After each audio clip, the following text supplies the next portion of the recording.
Proposition 3 authorizes bonds to fund projects for water supply and quality, watershed, fish, wildlife, water conveyance, and groundwater sustainability and storage. Initiative statute. Plain language, borrow money for water and wildlife infrastructure projects by issuing bonds.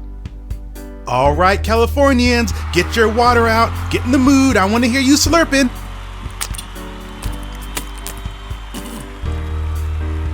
For this segment, I'll begin with peppermint water. So pepperminty. Californians get water from several sources. Most of the water used for drinking and farming in California comes from rain and melted snow. Rain and snow flow into streams and rivers, many of which start in the mountains. The areas where the streams and rivers begin are referred to as watersheds. California has built dams, reservoirs, and canals to store water and deliver it around the state. Water is also pumped from underground, referred to as groundwater, especially during dry years when not as much rain and snow falls. A small share of the state's water comes from other sources, such as water recycling, which is the cleaning and reusing of wastewater that households and businesses send into the sewers. When it comes to projects that provide clean drinking water, water for farming, and flood control, local governments typically pay for this. That would be water districts, cities, and counties. They spend about $25 billion per year on these services, and residents in turn pay the cost through water and sewer bills. The state also pays for some water projects, frequently environmental and wildlife type projects. The state spends about $4 billion per year on such expenditures.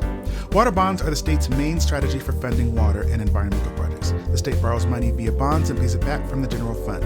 Since 2000, voters have approved about $31 billion in general obligation bonds. About one-third of that is still available. Long story short, Proposition 3 seeks to issue more bonds to pay for more water and wildlife infrastructure projects. What does it do? Well, let me switch to some lemon water and we'll find out. Prop 3 authorizes $8.877 billion in bonds to fund various infrastructure projects, $2.5 billion for watershed lands to improve the supply and quality of our water and improve fish and wildlife habitats, $2.1 billion for water supply to increase the amount of available water for rainwater collection and cleaning. It will also delve into water recycling and subsidies for people installing low flush toilets and drought-resistant lawns, $1.4 billion for fish and wildlife habitat, $1.2 billion for water facility upgrades. This is to repair the federally owned Madera and Friant-Kern canals in the Central Valley, connect local reservoirs and communities in the San Francisco Bay Area via canals and other water systems, repair the state-owned Oroville Dam in Butte County, and plan changes for the North Bay Aqueduct that serves Solano and Napa counties. $1.1 billion for groundwater. This is to clean and store groundwater for future years, and $500 million for flood protection and prevention. The money from the Prop 3 bonds would also be distributed to more than a dozen different state departments. They may spend some of the funds themselves, but mostly they'll distribute the money as grants to local government agencies and private water companies. The proposition includes several provisions to favor disadvantaged communities in the distribution of the funds. For example, some of the funds require the recipient to match the Prop 3 money with their own local funds. This would be waived for poorer areas. The next part is a little complicated and requires some background knowledge to understand, but it's not that important. Basically, California already has cap-and-trade taxes in place. You can Google cap-and-trade if you really want to get down and dirty, but the bottom line is some companies get taxed for releasing greenhouse gases. Prop 3 would take some of that money and give it to 4 California water agencies. This would amount to tens of millions of dollars for those agencies. I'd like something fruity now, maybe some blueberry water. I feel so healthy. If you want to support my continued ability to enjoy blueberry water and produce these videos, I would appreciate your support via PayPal or Patreon. The links are below, but you are responsible for your own blueberry water. We really need a blueberry dam so everyone can feel this great. Fiscal impact. Prop 3 would cost the state $17.3 billion. That would turn out to be about $430 million annually from the general fund until 2060. It would, in turn, save local governments a couple $100 million annually. From Yes on Prop 3. Proposition 3 meets California's urgent, critical need to secure a safe, reliable, and clean water supply by improving long-term drought preparedness. California must be prepared for the next inevitable drought or flood, which will be worsened by climate change. Proposition 3 gets California ready for changes in water supply, water quality, and flooding. It invests in water conservation and recycling, providing safe drinking water to millions of Californians, including those in disadvantaged communities. Proposition 3 moves us closer to guaranteeing every Californian's basic human right to water. Increasing mountain water runoff we can capture and use. Restoring our mountain and urban watersheds will improve our water storage capacity and the quality of water they produce. This is a key way we can capture stormwater that would otherwise be lost.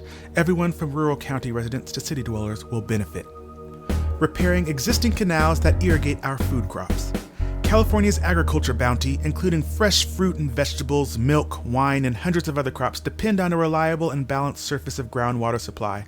Prop 3 will provide that supply while protecting the environment. Repairing Oroville and other dams to keep people safe and hold more water. Improving water quality in groundwater, rivers, lakes, and streams. Using purified, recycled water for industry and landscaping. We must secure our state's future supply by continuing investment in water conservation, recycling, canals, pipelines, and water storage facilities.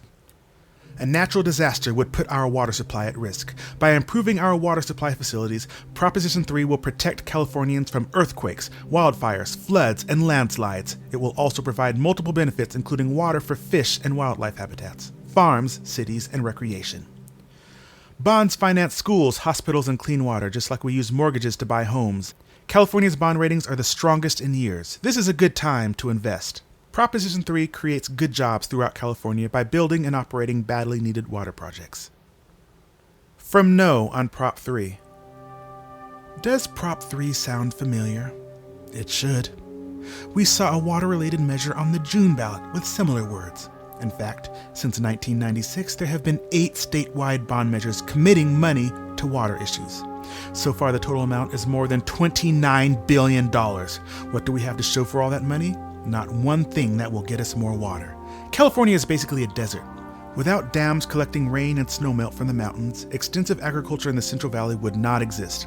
Our cities would be a fraction of their present populations. Despite a decades-long drought, not one penny of that $29 billion went to build a new dam. The near catastrophic failure at Northern California's Oroville Dam last year showed us that the state doesn't even take care of its existing dams. Instead of projects that would capture or store more precious precipitation that California gets, officials pander to special interest and pour millions of dollars into parks, hiking trails, wildlife, like a little bait fish in the Sacramento River, and things that have nothing to do with solving the state's water shortage. Half of the water in our rivers just runs into the Pacific Ocean. Politicians tried to prove that they're serious about conserving water. They passed a law requiring cities to clamp down on us water wasters. At the end of 2020, we'll be limited to 55 gallons per resident per day for indoor residential use. And to make sure we get the message, the allowance drops to 50 gallons in 2030. What happens to our trees and landscaping? If you don't have greenery in your yard and think the problem doesn't affect you, drive down I-5 in San Joaquin Valley. You'll see huge areas of bare land where farmers don't have the water to keep their trees and crops alive. Farms which feed much of the nation have been hit by politically driven water policies and lack of foresight. How do the proponents of Prop 3 want to spend $8.9 billion? Pretty much like before. You can read the details, but note that, again, there isn't one penny for a new dam. A little more than $4 billion, almost half is going to disadvantaged communities, with no explanation of who or where they are. Let's get to the important thing. How much is this going to cost us? Number crunchers estimate that interest on the bonds will almost double the amount that has to be paid to the lenders. In other words, paying back the $8.9 billion loan will cost the state, that's us taxpayers, about $17.3 billion.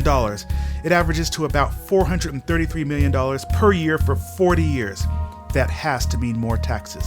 Do we want to give politicians another $9 billion to do the same things that haven't gotten us one drop of water? And the money coming out of our pockets?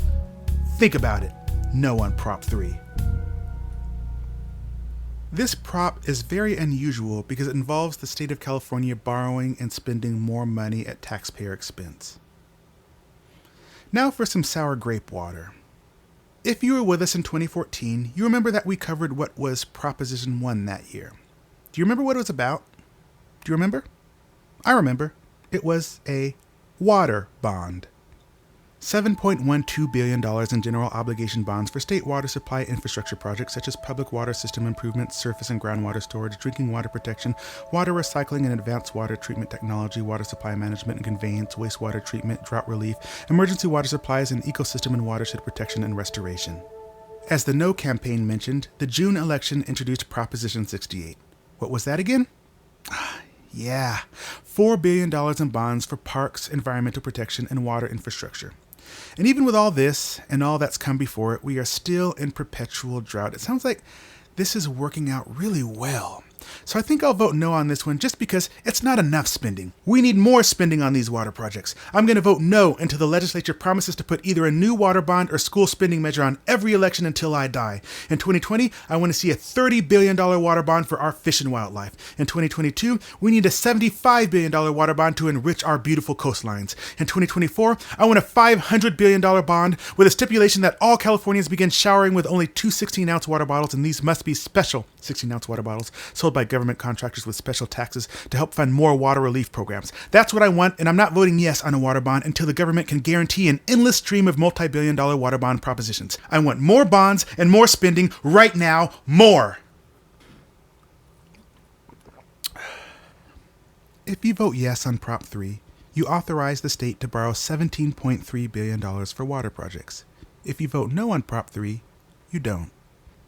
The Daryl Johnson Show says no on Prop 3.